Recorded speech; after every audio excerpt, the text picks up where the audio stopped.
Today we have the 2021 Lexus UX. This is a petrol hybrid electric vehicle. It has done just under 19,000 miles with an automatic transmission.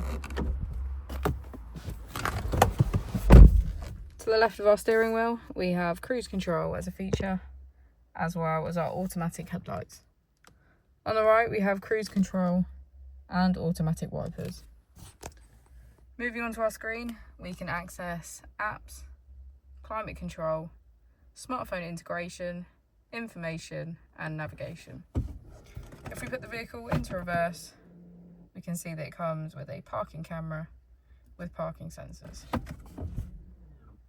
Just below our screen we have our AC with heated seats on either side and our heated steering wheel.